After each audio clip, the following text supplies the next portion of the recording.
feel you now. I know that you're afraid.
You felt it your entire life, that there's something wrong with the world. You don't know what it is, but it's there, like a splinter in your mind, driving you mad.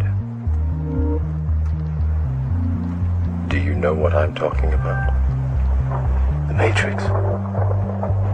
The Matrix is everywhere. It is all around us. Even now, in this very room. You can see it when you look out your window, or when you turn on your television. You can feel it when you go to work, when you go to church, when you pay your taxes. It is the world that has been pulled over your eyes to blind you from the truth. What truth? That you are a slave, Neo. Like everyone else, you were born into bondage, born into a prison that you cannot smell or taste or touch. A prison for your mind.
You have to see it for yourself.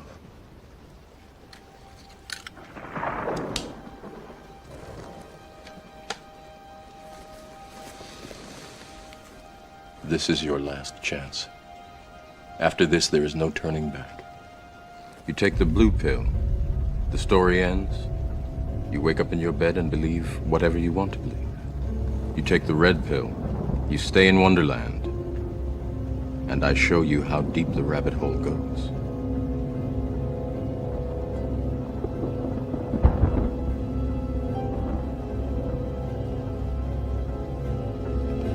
Remember, all I'm offering is the truth, nothing more.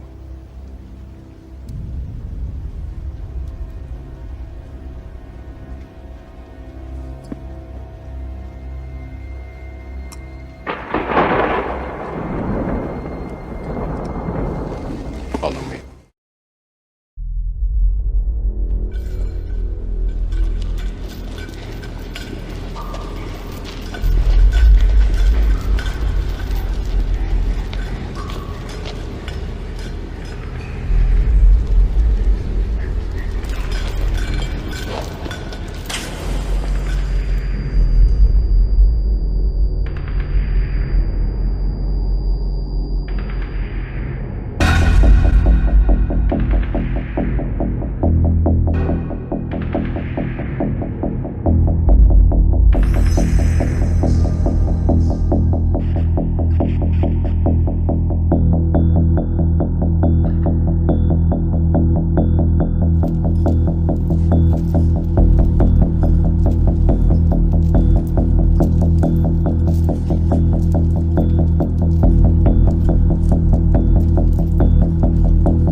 Warned his people about the Antichrist, about Dajjal, the false Messiah.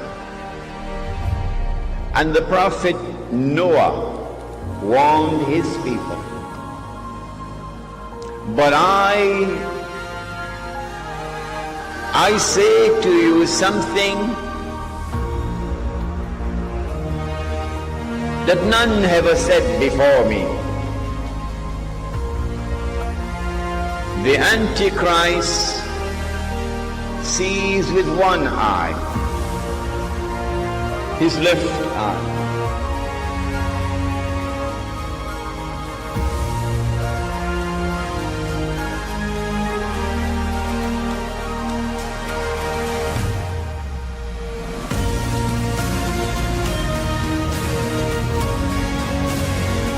He's blind in the right eye.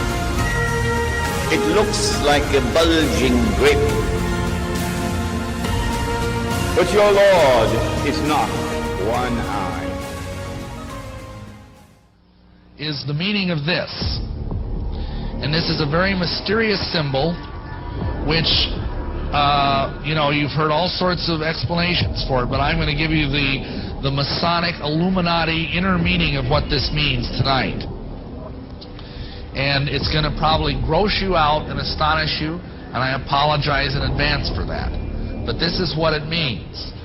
Crowley reveals the secret behind the all-seeing eye symbol in one of his books, the Book of Thoth, which is a very advanced manual on tarot card readings. And this is the eye of Lucifer.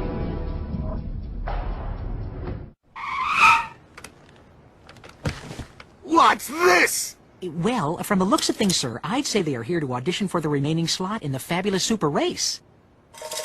Is this some kind of a joke? A pussycat and a mouse? This show is about crazy stunts and people putting their lives at risk for a big fat prize. It's not a nature documentary. Irving, call security and have these two... Sir, it's... him.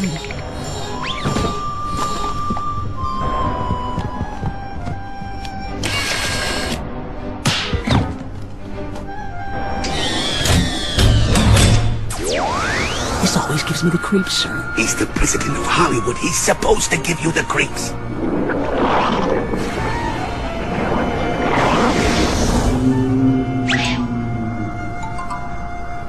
Greetings, your tinseliness, imperious leader of Hollywood. He's the president of Hollywood. He's the president. He's the president of Hollywood.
more serious than that.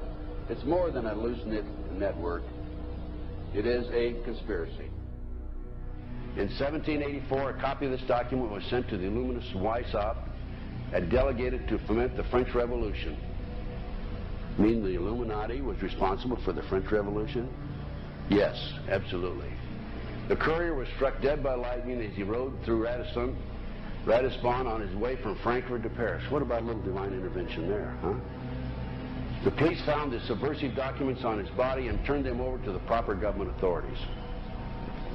After careful study of the plot, the Bavarian government ordered the police to raid Weishaupt's newly organized lodges of the Grand Orient and the homes of some of the most influential associates, including the castle of Baron Bassen-Sonderdorf.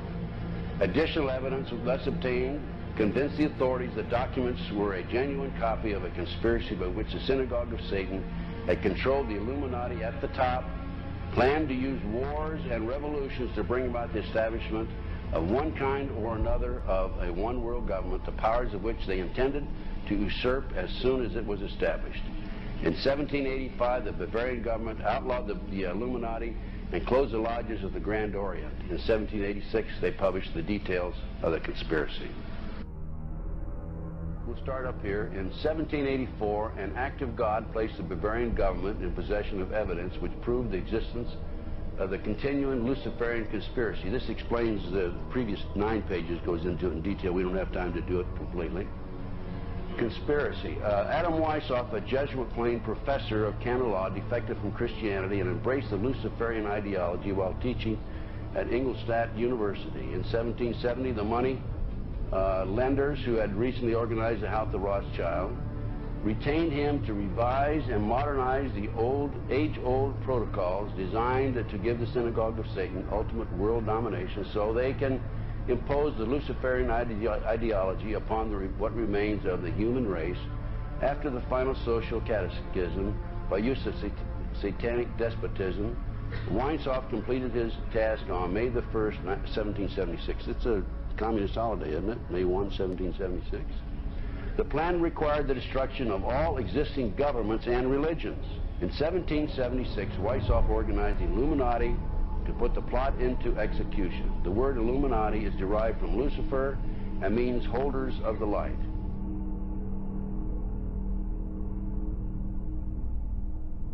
Weishaupt's revised plan required his Illuminati to do the following things to help them accomplish their purpose. 1.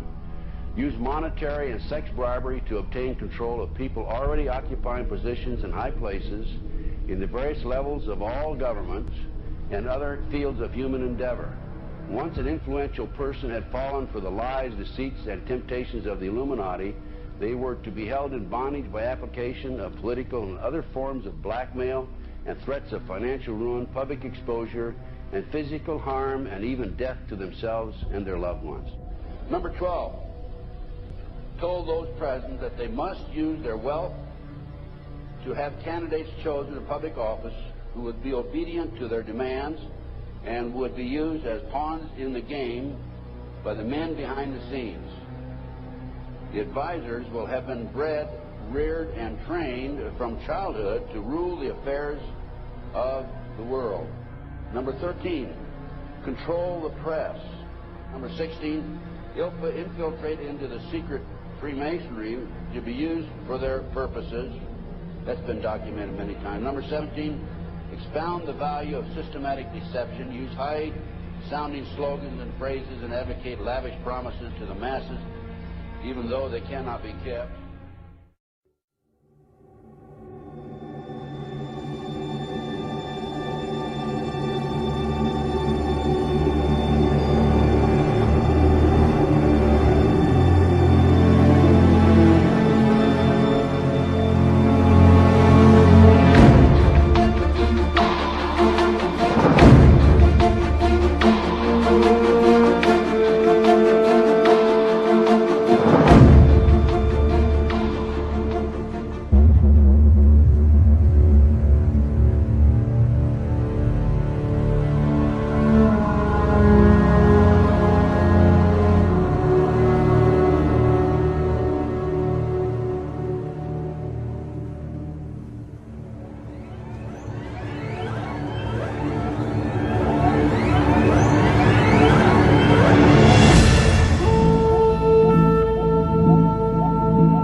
Ladies and gentlemen, the very word secrecy is repugnant in a free and open society, and we are, as a people, inherently and historically opposed to secret societies, to secret oaths, and to secret proceedings. For we are opposed around the world by a monolithic and ruthless conspiracy that relies primarily on covert means for expanding its sphere of influence, on infiltration instead of invasion, on subversion instead of elections, on intimidation instead of free choice. It is a system which has conscripted vast human and material resources into the building of a tightly knit, highly efficient machine that combines military, diplomatic, intelligence, economic, scientific, and political operations. Its preparations are concealed, not published. Its mistakes are buried, not headlined. Its dissenters are silenced, not praised. No expenditure is questioned, no secret is revealed. That is why the Athenian lawmaker Solon decreed it a crime for any citizen to shrink from controversy. I am asking your help in the tremendous task of informing and alerting the American people, confident that with your help, man will be what he was born to be, free and independent.